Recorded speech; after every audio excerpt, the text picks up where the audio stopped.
A very good morning to you. I'm Sanae and you are watching A News. Let's see the top stories. Amazon says its AWS cloud service is back to normal after outage disrupts businesses worldwide. Aid deliveries resume in Gaza as the UN warns supplies remain far below what is needed. And the EU and countries from the Black Sea and Central Asia agreed to boost cooperation on security and connectivity.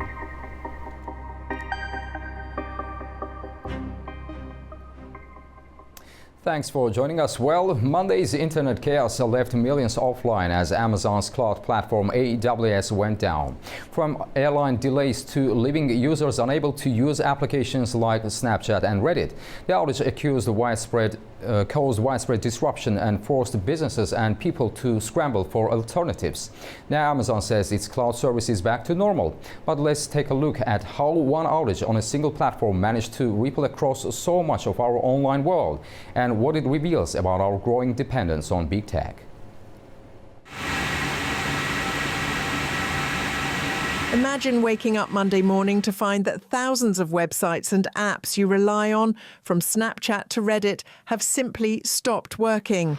That was the reality as Amazon's cloud division, AWS, faced one of its largest outages in recent years, showing just how dependent the world has become on a handful of cloud providers. By early afternoon, AWS reported that most systems had been restored, though some regions were still seeing elevated errors. After more than 9 hours of disruptions, applications gradually came back online as of 1 p.m. Eastern Time, but AWS acknowledged that some services were still struggling. Outage tracker Down Detector recorded over 9,300 reports at that time, higher than the earlier peak of around 5,800 reports in the early morning. The disruption caused widespread business interruptions, delayed flights for airlines including Delta and United, and blocked consumers and workers from accessing essential online services. The outage began at AWS's US East 1 data center in Virginia, its largest and oldest site, which has seen similar failures in 2020 and 2021. So we live in an era right now where we are very dependent on the cloud providers, so we need them to be at the top of their game, and today Amazon was not. Experts say the incident highlights how vulnerable global systems are when so many rely on just a few cloud providers. This outage is one of the largest since last year's CrowdStrike malfunction. Monday's event is a reminder of the risks built into a hyper-connected digital world and the economic consequences when major cloud systems fail. Now, Japan's parliament has elected Sanae Takaichi as the country's first female prime minister, marking a historic moment in national politics. She secured 237 votes in the 465-seat lower house, enough for a majority, and is expected to win approval in the upper house before being formally sworn in later today. Her election follows the resignation of Prime Minister Shigeru Ishiba last month and comes after her Liberal Democratic Party formed a coalition with the right-wing Japan Innovation Party. A longtime conservative, Takaichi takes office amid growing public concern over rising living costs and immigration. Let's go to the Middle East, where humanitarian aid has resumed flowing into Gaza after deadly weekend airstrikes tested the fragile ceasefire.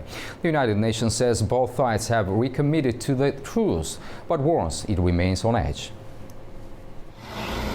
Humanitarian aid is flowing back into Gaza, signalling that the ceasefire, shaken by one of its deadliest weekends, is still holding.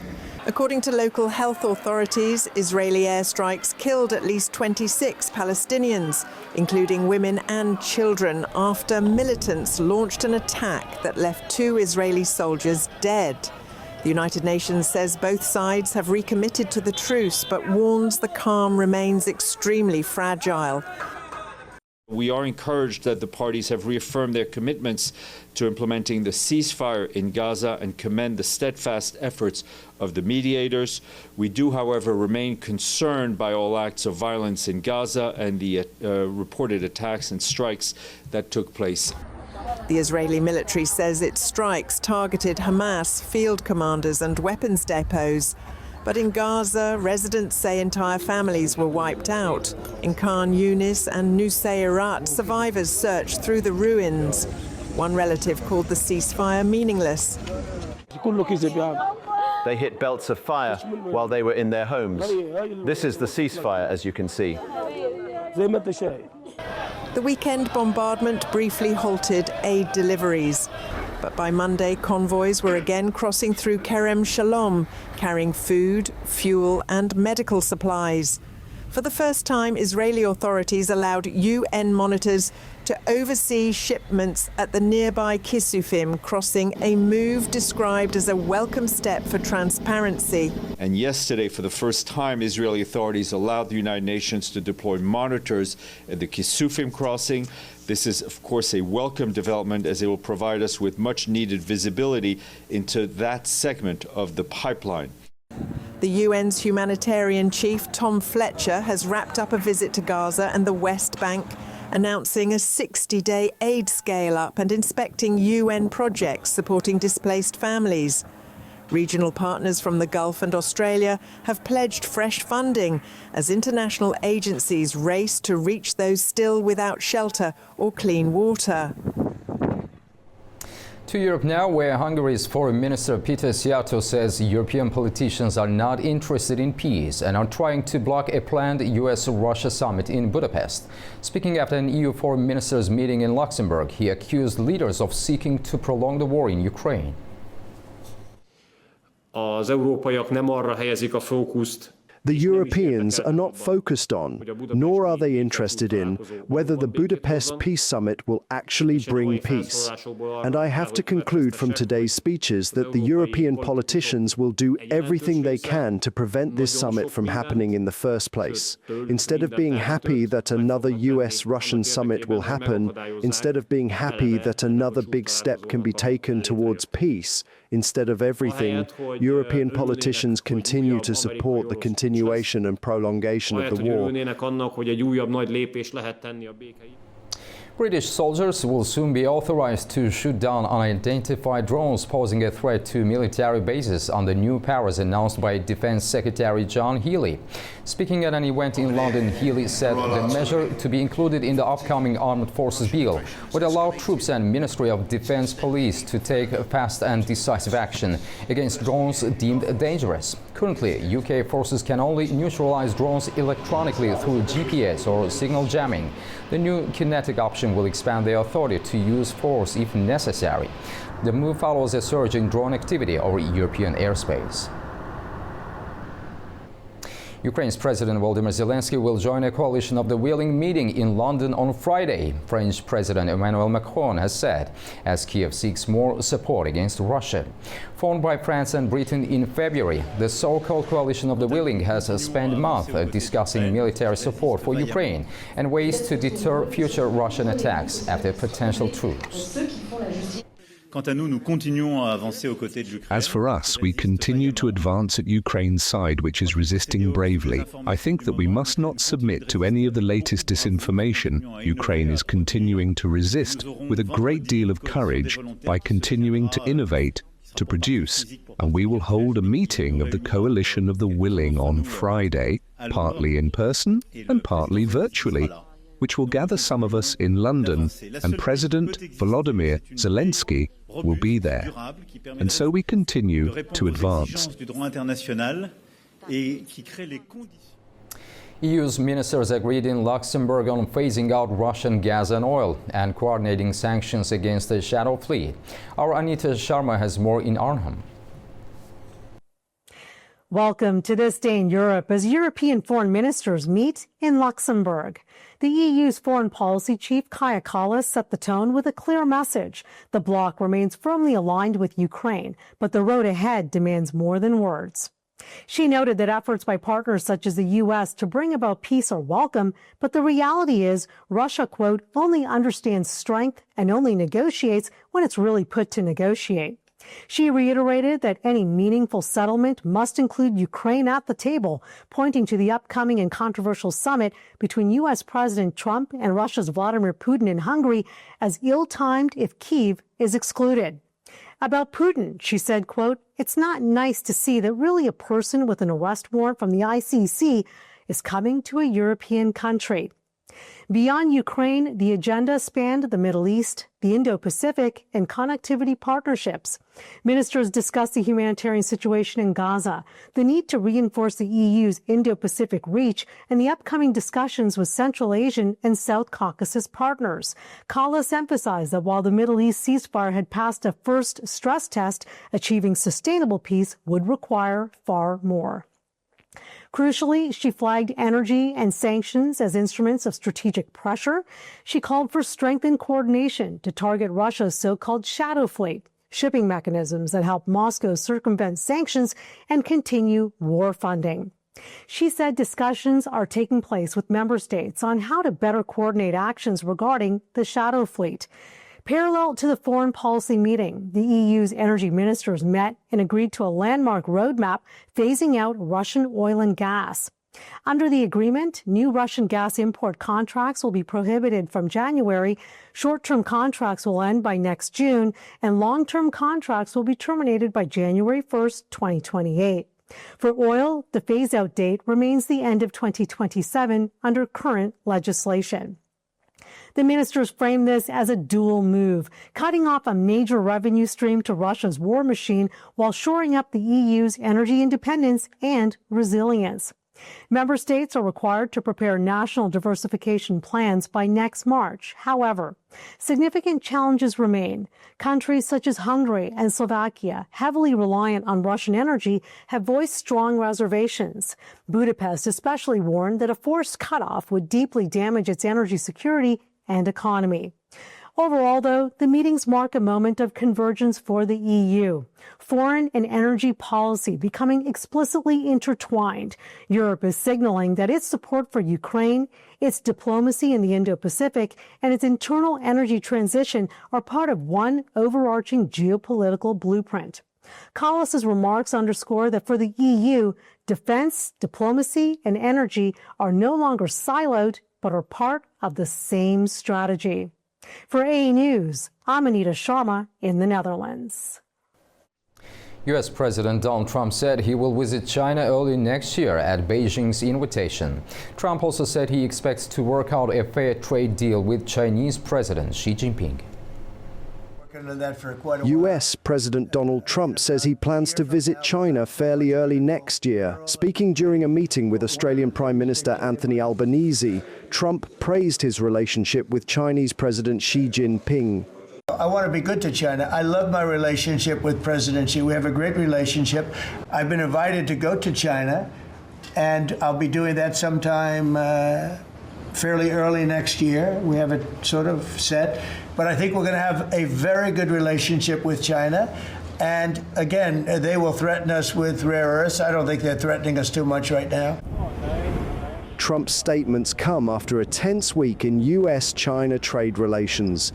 Trump recently threatened to impose an additional 100% tariff on Chinese imports, responding to Beijing's new export restrictions. During the meeting, Trump said the higher tariff rate would take effect on November 1st, unless both sides reach a deal, but added that he remains optimistic. China's paying 55% and a potential 155% come November 1st, unless we make a deal. And I'm meeting with President Xi. We have a very good relationship. We're going to be meeting in South Korea in a couple of weeks. I expect we'll probably work out a very fair deal with President Xi of China. Tariffs on Chinese imports currently stand at 30%.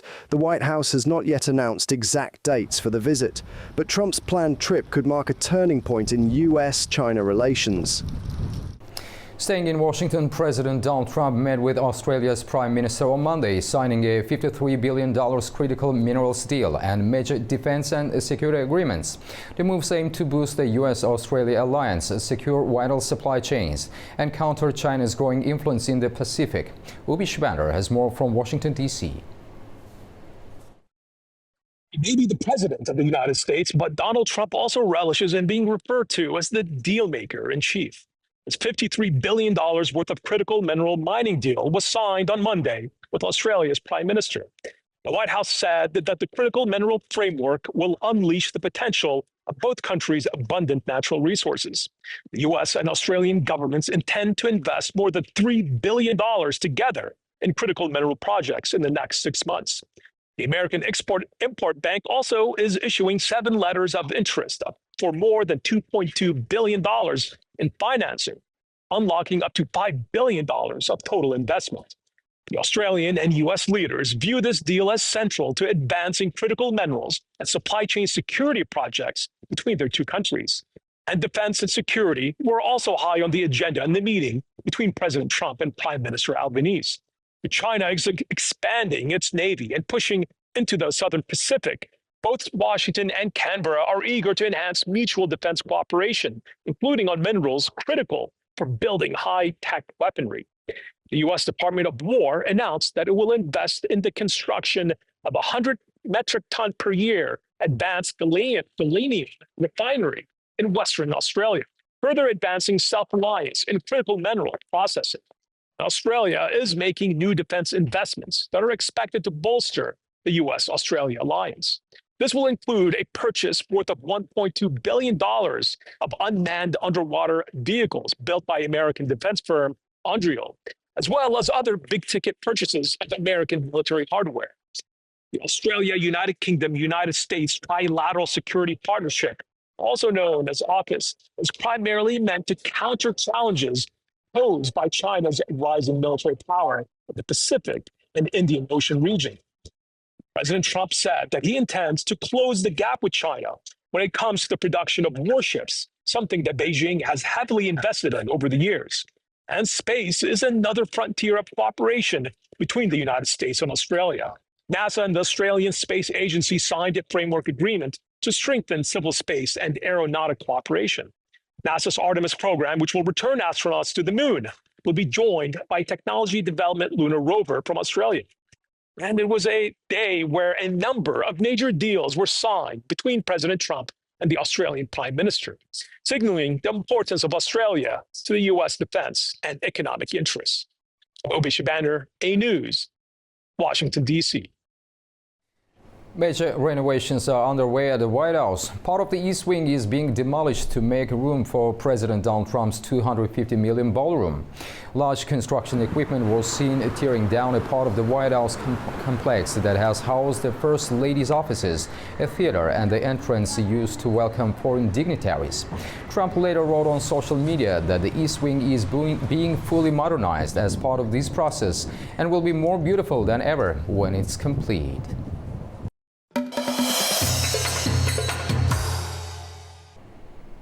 Azerbaijan's president is on a state visit to Kazakhstan. Our own Orkan Amashov is in Astana covering the visit and all the accompanying events. Orkan, good morning. Good morning, Bakhtar. Good morning. Very good morning to you from Astana, from the Quarter Palace. Orkan, let's start with the overall atmosphere in Astana. How significant is President Ilham Aliyev's state visit to Kazakhstan at this particular moment?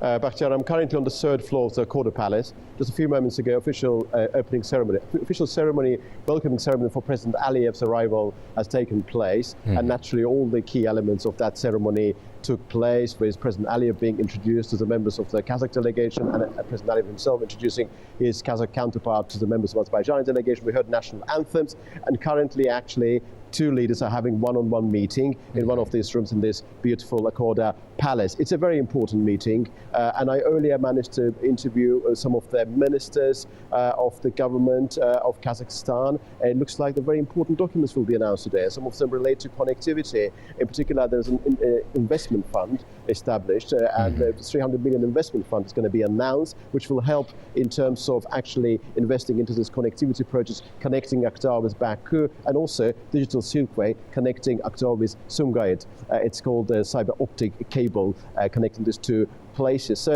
quite a lot will happen. As I said earlier, Bakhtiar, one-on-one meeting will take place and now is taking place now, which will be followed by extended meeting involving delegations. Naturally, the second meeting of Supreme Interstate Council is taking place. And I understand when I say extended meeting of two delegations, we actually talk about that second meeting of Interstate Council involving these two countries. And after that, there will be press briefing, and then the signing ceremony will be taking place.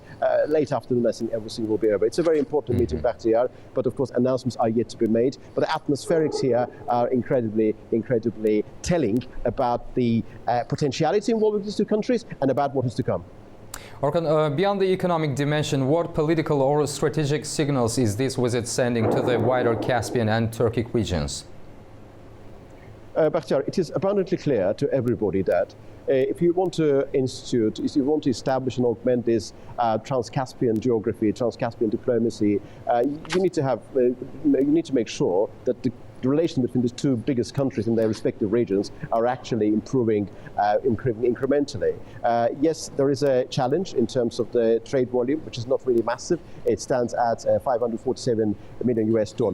So that needs to be augmented. And also there is a huge geopolitical element because Kazakhstan is widely regarded as the only country in Central Asia capable of reducing Russian influence. And also Kazakhstan is playing an important role in terms of balancing between the United States, China and Russia. Azerbaijan is probably playing the similar role within the confines of the South Caucasus. Therefore, in terms of understanding wider framework, the relations between the two countries are incredibly important. And also, plus, a bilateral interaction between the two nations should be viewed also as an inceptional element, which could be later transformed into a wider framework involving other Central Asian countries. There's been some talk about Azerbaijan, Kazakhstan, and Uzbekistan trilateral format as well. So a lot to unpack, and hopefully throughout the day we'll have opportunity to go through all of these key elements.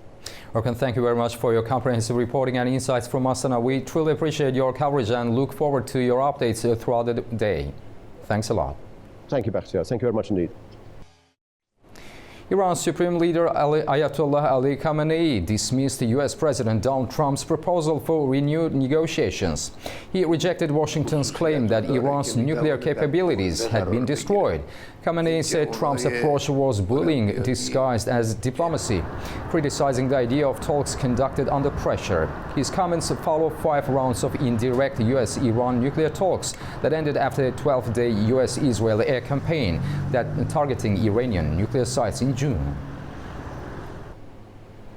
The European Union and countries from the Black Sea and Central Asia have agreed to strengthen cooperation on regional security and connectivity, linking Europe more closely with the Caspian and Central Asia.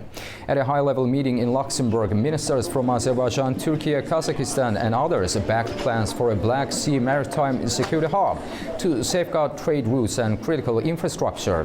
The EU also unveiled a cross-regional connectivity agenda, promoting new green energy and transport investments along the Trans-Caspian corridor.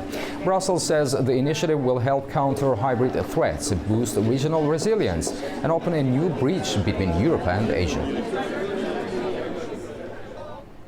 Germany has recalled its ambassador to Georgia for consultations following what Berlin called increasing agitation by the Georgian leadership against the EU, Germany, and the German ambassador personally. For the details, we go to Georgian capital and our Nini Nikolashvili. In a sharp diplomatic turn, Germany has recalled its ambassador to Georgia, Peter Fischer, for consultations, a move that underscores the growing rift between Berlin and Tbilisi. The German Foreign Ministry says the decision follows months of open criticism from Georgian leaders who accused the ambassador of interfering in internal affairs and siding with opposition groups. Berlin, meanwhile, points to rising anti-European rhetoric from the Georgian government as a cause for concern.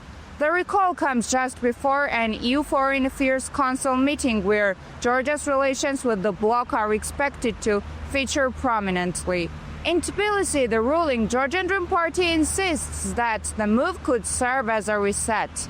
Parliament Speaker Shalva Papashvili said relations had reached a low point and called for ambassadors to act as bridges, not walls, between governments. Diplomatic observers, however, see this episode as part of a wider pattern of cooling ties between Georgia and its Western partners.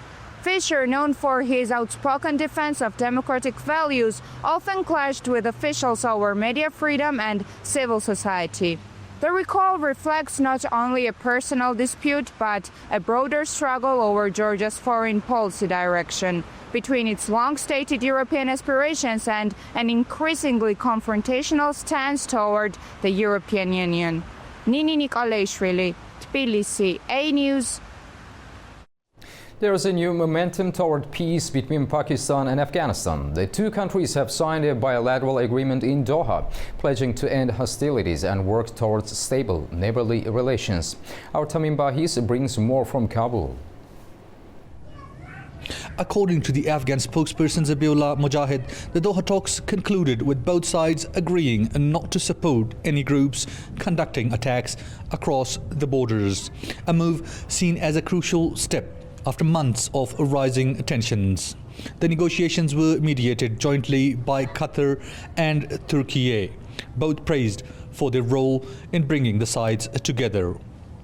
Turkey's involvement marks a growing diplomatic presence in regional peace efforts. And the story doesn't end in Doha. The next round of talks is scheduled for October 25th in Istanbul, where negotiators are expected to translate the ceasefire into action, defining how it will be implemented, monitored, and verified. Officials say the Istanbul meeting will focus on operational details, setting timelines, defining violations, and creating joint mechanisms to prevent future cross-border attacks.